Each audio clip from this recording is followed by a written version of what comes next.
Hi, thanks for watching. This is Sarah. I'm a registered pharmacist in the state of Washington, and in this video today I'd like to discuss the resources that I use to review the MPJE in the state of Washington for those who are currently in the process of taking the exam. So before I go ahead and start, I would like to refer you to the NAP website if you haven't already done that.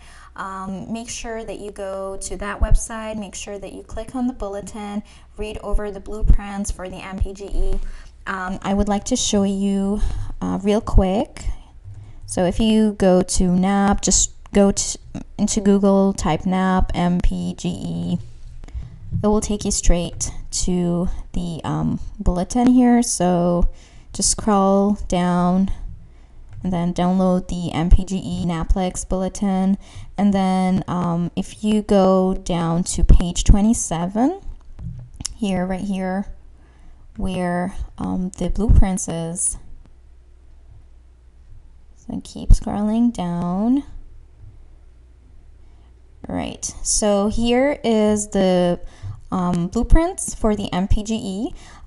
It's dividing the MPJE into 3 areas. So there are 3 areas here that the exam would be focusing on, and then it tells you the percentage of each area in the test. So pharmacy practice, as you can see, is consistent of 83% of the test, and so you might want to divide your time wisely in that sense. You might want to focus more on that area.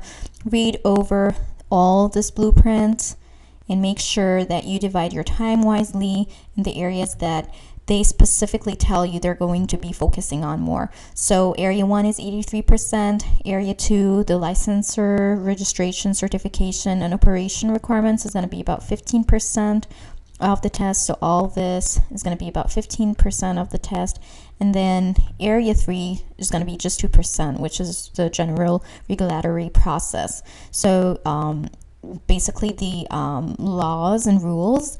So you might want to go over these as well, but make sure that when you study wisely. Make sure that you spend your focus on that 83% of the test. So I would definitely recommend that you go over this bulletin to kind of know what to focus on. Studying for the MPJE would typically take about a week or 2. Ideally, a couple of weeks, in my opinion, would be more than enough to prepare for the exam and to review all the contents, putting in mind that you've already been practicing in a pharmacy for now probably more than 1,000 hours now to be able to take the test. So you want to prepare for the MPJE by reading these blueprints and reviewing the information, but then also have the confidence in the experience that you've already gotten throughout your experience in a pharmacy setting.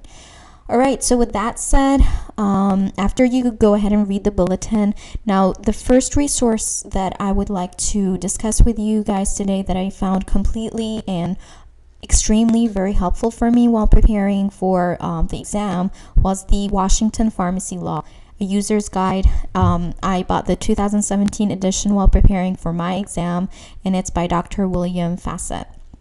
Now this book is, I will say, a bit pricey. It's about $80. It's a paperback, about $80. You can buy it off of Amazon. This is the book that I prepared from. Let's say about 85% of my studying was from that book. Now, as it says, that is a Washington pharmacy law book. So that is going to be state law. It's going to be focused more on the state law rather than the federal law. And I always like to imagine that the federal law is the base or the foundation from which the state law from which you study the state law. And so I would recommend that before you really dive into that book, that you first make sure that you build your foundation by going through the federal law, and I'll be discussing the book that can be used for you to study the federal law from. But before I go into that matter, I wanted to mention just a couple of things about this book. So this book is about 400 pages. This book does not have questions and answers in it. It's purely just a review of all the laws related to the Washington state. This book also it consists of 8 chapters.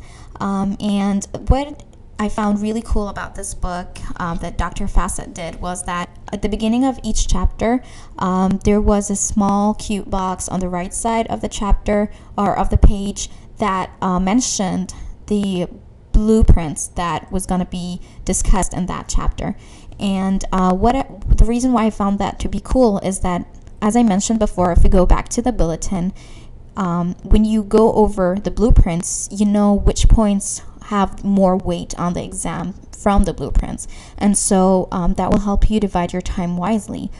With that said, also another thing to mention is that with each chapter there are different number of blueprints discussed. So let's say at the first chapter there are only about like 2 or 3 blueprints that are discussed in the chapter, whereas other chapters that have all the meat, so they have like about 15 blueprints discussed and important blueprints from the pharmacy practice discussed, and so that will help you divide your time wisely while studying for the MPJE. So some chapters might take about a couple of hours to study from, whereas other chapters can take a couple of days to study for, and so that is one cool thing I found about this book.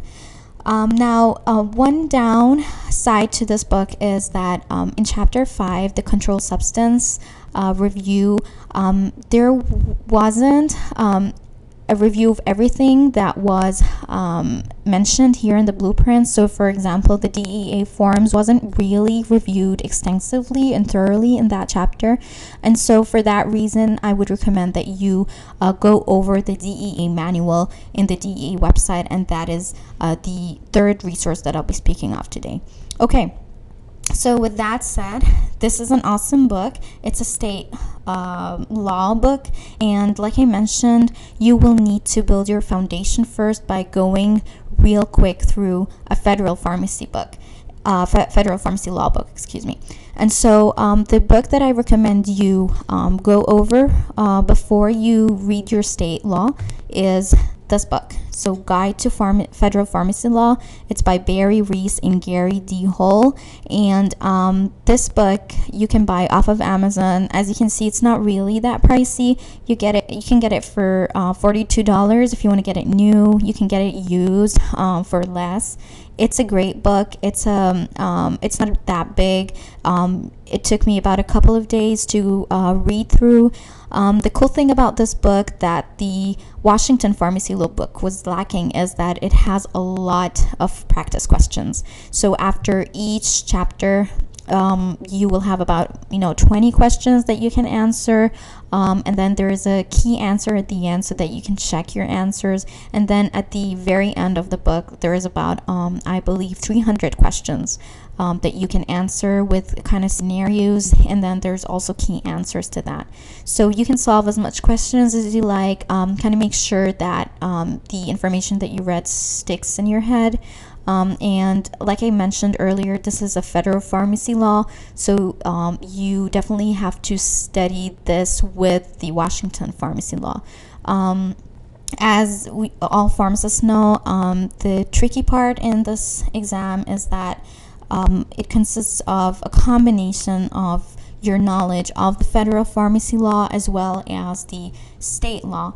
And the problem with that is that you always have to be aware of the of both laws, and always have to be aware which laws are more stringent in which case.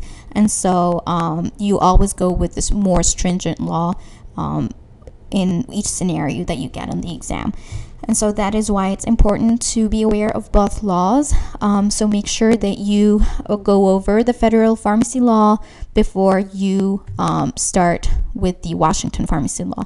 That, I believe, will make your life easier.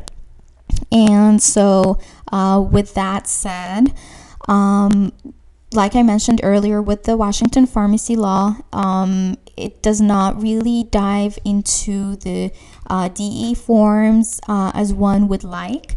And in that case, I wanted to make sure that we talk about the DEA manual. So if you go onto Google here and just write DEA manual,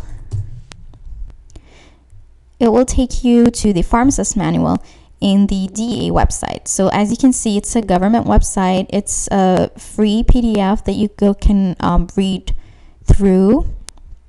So if you download the PDF version, you will find that this is the pharmacist manual. This is the DEA PDF that controlled substance. It talks about the Controlled Substance Act, and it's extremely important. You have to make sure that you read over once and twice before you take the exam. It's about 85 pages, but after you're done with studying and after you kind of know,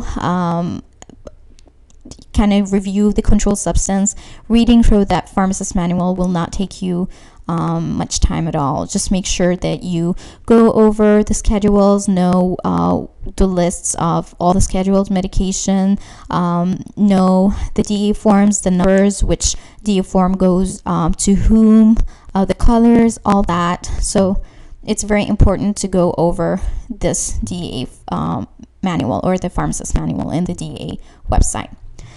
All right, so now we've talked about the Washington Pharmacy Law, we've talked about the Guide to Federal Pharmacy Law, and we've talked about the Pharmacist Manual in the DEA website. Another resource that I found extremely helpful that I'd like to mention in this video is the questions in the pharmacyexam.com. So if you go to pharmacyexam.com and then hit on MPJE,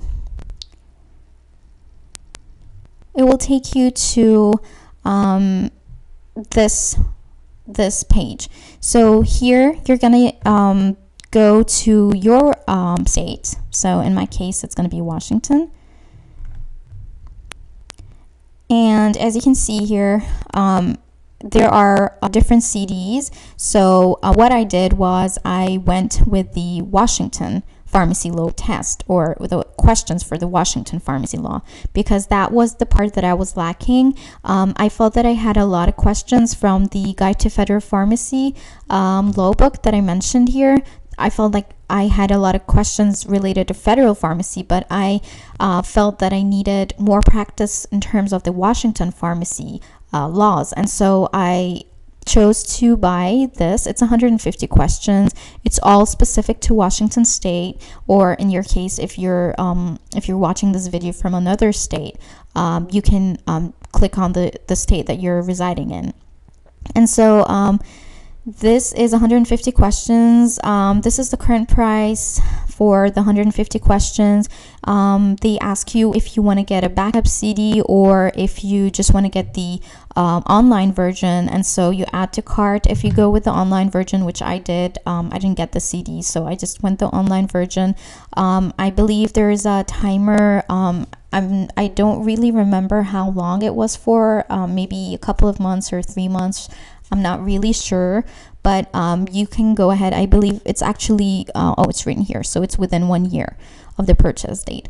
So that is another cool review that I found very helpful.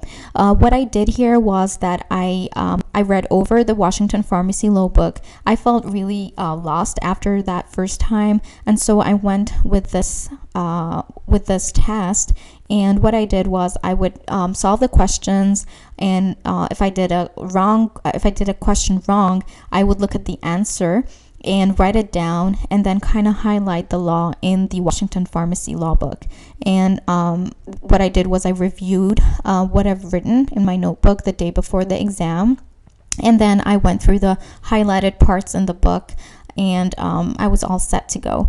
So that is the fourth resource that I found extremely helpful for the MPJE. And before I end this video, I want to mention one last resource that I had gotten, and this resource, I in all honesty, did not find it to be extremely helpful like the other resources that I mentioned.